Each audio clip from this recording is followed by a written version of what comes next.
There's a lot of things that have actually changed over the years. We've seen spec sheets change, screen sizes bump up, and a lot of things being removed out of the box. Another area, which is pricing. Now, pricing is pretty debatable. There's two sides to it. One of them being the fact that pricing is actually outrageous. Smartphone prices have slowly crept up. And if you actually notice the trends back in 2014, smartphones prices used to be maxing out at 650, 700 bucks. That's the maximum. Today you're paying something like 2,500 for the ultra and foldable stuff. And now I'm not going to talk about like how the pricing growth increased over here, but if you look at the other side, people are saying because of the fact that there has been inflation going on for years, and also the fact that there has been streamlining of the parts for smartphones, we really don't see that value being carried over to the customer because of inflation. So spending $1,000 on a smartphone is still pretty normal and it's pretty agreed upon, right? But both of these questions don't answer the bigger question. How much should you actually spend on a smartphone in 2022? Now, full disclaimer, full disclosure, I am not stopping you from buying a ultra and flagship phone for 1,400, 1,500, 2,500 bucks. No, that's completely your choice. This is more of like a smartphone guide towards those who are actually confused on what's the amount of proper money that you actually should spend on a decent smartphone. Now, this is not some kind of video where I say like, okay guys, I made my research and this is the best price that you actually should spend on a smartphone. No, I wouldn't do that, and if anybody does something like that, that's definitely not good advice for you, because let's be clear, anybody actually watching this video has different financial positions, different usage of their smartphones, and a different perspective on how they actually want to jump into that smartphone world. So this is more of me just jumping into the different categories or like different price brackets of smartphones and checking how much of value can be extracted from that. Now, the first category is the $150 price range, and let me tell you, do not expect a lot over here. There's not a lot of things mind-blowing, and you barely actually get stuff over here. Ironically, you do get a lot more stuff over here compared to the flagships where you only just get a data cable. And now I've seen like a lot of headlines saying that this $150 thing is really beautiful, this is really good, this is extreme value. Well, if you know closely, some of those phones actually, let me just point it out, some of those phones like, well, they are 150 bucks in the start, and as the months go by they'll put it back up to the same spot, and from there like the original value depreciation happens. And there's also the other side where you buy extremely outdated phones. Like if you take phones like Galaxy S5 and like the Galaxy S4. So all of these phones, well, they're being sold as well, but I highly recommend you not to buy any phones at this price range. If you're buying any phones, it's most likely gonna be something like an Umidigi or a BlackBerry phone. And these phones I'd not say are bad at its best, but it's just the fact that combined with so much of pricing, like 150 bucks for poor cameras, okay screen, and very tiny speakers, and you could actually save up some money and actually get yourself a better phone and be happy with it for more than 2 years. Now, the next segment is what I would call the budget focused value tier, where you're actually getting proper value for your money. Let me explain. Now, this starts from a price point of $200 to $300 or $350. And there's also a reason that I don't want you guys to spend lesser than 150 bucks. And it's mostly because of the fact that the phones that you get under 150 bucks are just like dumb phones with a smart touchscreen, or worse, Wish.com phones. So please don't go under 150 bucks. Now, coming back to this value segment, the kind of phones that are actually being sold over here are phones that I'm confident about, and I can just pick any smartphone and give it to any person and they can be happy with it for 2 years, at least for the most part. And what kind of phones do you get in this price category? So you get phones like the Redmi Note 10 or like the Note 11 recently, and phones like the Realme 9, Realme 8 Pro. And these phones in no means are flagship quality, and they don't have the build quality, and they don't really have that flagship cameras, and you can easily knock 2 or 3 cameras out of the whole camera setup over here. it's not exactly a quad camera. It's just these macro cameras, monochrome sensors, depth sensors, just adding in space over there. Now, then why am I actually saying I can be confident about these? Because these aren't sluggish phones unlike the previous ones. The previous ones, as I mentioned, don't really have capable processors. The average phone in that $150 price range would have a P60 processor, a Helio P60, which is no means a bad processor, but it's just bad when you consider the fact that there's a lot of slugginess onto it at the start of the device, and as you go over the years, it's just gonna get worse. So from that, if you look at these phones run with an average of a Snapdragon 700 series chipset or a 600 series chipset, and the Media Dimensity 900 or like 920, those kind of chipsets really put them in good quality. And the best part about these phones is that they not only come with like low efficiency or like low battery sucking chips, but also high power batteries. Each of these phones in this category has a minimum of a 3500 mAh battery, and often the common range is of 4500 to 5000 mAh batteries, and I've even seen phones go up to 6000 mAh batteries, which is incredibly insane. And they don't have dead slow charging either. You get at least a minimum of 18 watt fast charging up to even 65 watts of fast charging as well, and everything is actually pretty good. You get in-display fingerprint sensors, AMOLED screens, you get high refresh rate displays, and so there are also like upgrades from the flagships as well. And you might be thinking, how am I getting any upgrades from flagships? First up, you get a charger in the box.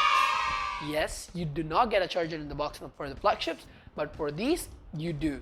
Secondly, headphone jacks. Headphone jacks are still very common in this price range, and people can't really afford like good quality wireless earphones at least. And so manufacturers actually know that, and they put in a headphone jacks. Even the companies who refuse to put a headphone jack on the flagships put a headphone jack on these. And also the fact that these are made of plastic, most of them at least, and they actually give like a better grip in the hand than glossy glass. And even if you break like the plastic part, you can't really exactly break it. It can get scratched, it can get all, but you can't really break the plastic a lot. And you're gonna be putting a case on it anyways, and so you get a free jelly case as well. And in some phones like Vivo and Oppo phones, you also get stereo earphones. When you look at it from that standpoint, and also the fact that all of this just costs $250 to $350 is really good. And some phones like the Google Pixel 4a, killer value, seriously. When you look at all of these factors, for the most people living out there, I'd say you don't have to even step up to a $500 price point to buy a decent smartphone. Now we're in the $500 range, and give or take $100 more or less, you're gonna end up with a decent phone anyways. And you've also got a lot of options in this price category. You've got phones like the Realme GT, which are killer value, and some other meh phones like the iPhone SE, which is really good value, but again, I'm very much skeptical of the battery life. And you've got like the not so good ones, like the Samsung A50 series or the A70 series. But the interesting of all of them are older flagships. And now with older flagships in this price range, like the Samsung Galaxy S21, these phones are actually even more better value than the already presiding phones, because like they're flagships and they don't really make any compromises. And as the years go by and as the tech actually gets better and cheaper, they just roll down into this kind of a price segment that makes them a really good deal. Although you have to notice that you do miss out on a lot of software updates and battery life takes a hit as usual. There's also phones like the Pixel 6, which is the king of this bracket right here. And the Pixel 6 has pretty decent battery life, and it's also pretty decent for performance-wise with the Google Sensor SoC, but it's a beast when it comes to the cameras right here. And so with the phones like Pixel 6, we bring into the topic of mid-range flagships, where these mid-range phones are almost flagships, but they really aren't. And in this price range, we have really good options like the iPhone 13 and the iPhone 13 mini, and some pretty well-off options as well, like the Galaxy S22 and the Oppo OnePlus 9. And so most of these phones are gonna be making people happy already, and I don't think you have to spend more than this for 90% of the people actually living. Unless you really wanna upgrade it even more. Now we're actually entering proper flagship territory where you're spending a pretty reasonable amount of $900 to over $1,300. And what does it give you? It gives you phones like the Xperia 1 Mark III and the Xperia 5 Mark III. We've got proper phones from Samsung like the S22 Plus and the S22 Ultra. We've also got phones like Oppo OnePlus 9 Pro, and all of these are up to a point a pro level phone, which means it's not that suitable for a lot of people living in the world, and you're pretty well off with the previous options that were mentioned. After that whole category, you might expect, I think that's it, right? That's it for phones. What else do we have? Wrong. We've got foldables, and foldables as in the sense like not one, not two. In 2022, we've got a ton of choices for foldables, and we've even got foldables around the $1,000 market. And those foldables are more of like the Z Flips and the Razors of the world. The foldables that I'm talking about right now, well, they cost around somewhere from $1,500 to $2,500. That's a lot of money. And what do you get for that? You get a little bit of extra value with the Samsung Galaxy Z Fold 3. You're getting the Mi Mix Fold, and also other foldables like the Huawei Mate X2 and the Honor Magic V. And surprisingly, even Oppo's new foldable called the Oppo Find N, which actually solves a lot of the problems that these other foldables actually have, well, that's priced around that same price category as well. And I can see foldables slowly maturing into a proper streamlined area for luxury people or people who are actually more productive and need 4 times the screen space. Now, did I miss anything? Yeah, I did. The pro phones like the Sony Xperia Pro I and other pro phones of that category, well, they are professional phones and they're not really meant for the mainstream consumer market just in a lot of numbers. So I haven't really covered that, but in case you're actually interested, those kind of pro phones also come around this $1,800 to $2,500 price point with the Sony Xperia Pro I and the Pro. And the others, which are luxury smartphones. And now you might have seen a lot of headlines with the $100,000 iPhone or the $200,000 Samsung. Well, those are actually not made by Samsung or Apple themselves. Those are made by special designer companies like especially Caviar or some other companies as well. Well, these companies actually use this as a big fat marketing tactic for those specific phones, but they're made in very much limited number, and hence I didn't add them into the list as well. But just if you're actually wondering, those phones start around $2,500 with the Huawei Mate 40 RS Porsche edition, and up to, you know, $250,000 or $400,000 with ridiculous amount of things like the gold-plated iPhone or just a Samsung stuck onto a gold bar. Now that we've actually come to the end, I'd like to point out something. Now, we've seen all these price brackets, right? Well, have all price brackets actually meant good value for your money?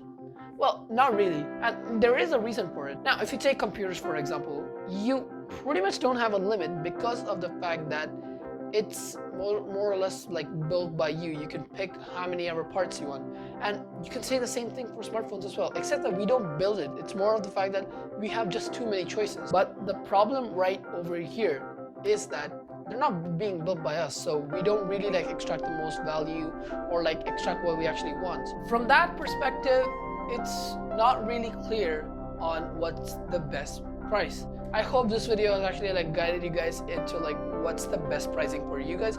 According to me, if you look at the peak chart, it's $700, and $700 should something be max.